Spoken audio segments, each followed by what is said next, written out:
a lot of people are here really looking for actual advice on making sure that when they start to deploy either Drupal or WordPress, they've actually thought some of the issues through and are able to really scale up quickly when the need actually arises. So Barry, do you want to talk a little bit about how to really architect a WordPress site so you have that sort of forethought in place already? Sure. My biggest advice, as reflected in this slide, is to not overthink things. I think with WordPress, so for example, WordPress.com, which today serves 2.5 billion page views or whatever, how many servers did that start on when it ran in 2005, when it first started? Any guesses? One, yeah, one server. So it was on one server, everything on one server, no problem. It got to somewhere around 20,000 sites or so before it needed to be moved onto a second server, and then obviously it's grown from there. But the idea with WordPress is that it's very simple to set up, it's very easy to use, it's very easy to customize, and it scales really, really, really well with the use of plugins. So on WordPress.com, we've developed and released quite a few plugins that are centered around performance.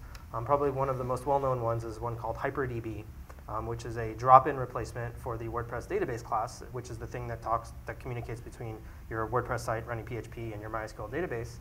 And HyperDB allows you to not only use one database server, but utilize multiple database servers. So say you decide once your site gets to 25 million page views, your one old database server is kind of feeling the heat. The load is getting high, it's getting overloaded. What you can do is you can take this plugin for WordPress, you can put it right in place, install it right into your WordPress site. It doesn't break anything that's there. It's a completely drop-in replacement. And in a config file, you basically say, instead of using this one database server, use these 2 database servers, use these 3 database servers, whatever. And WordPress will figure out, okay, what is a read query, what is a write query, and it'll distribute it between them, etc. There are quite a few plugins like this. There are a couple related to databases. There's a few related to caching. You can store various things in various caches, whether it's something like memcached or APC or tons and tons and tons of different caches. But my suggestion would be just to start simple, not really use any of those things. Those plugins are designed so that they can be added at a later date. The site doesn't have to be architected with doing those things at the very beginning. So there's no reason to really do it at the beginning. Just do it as you need it. And then the last thing is don't hack core.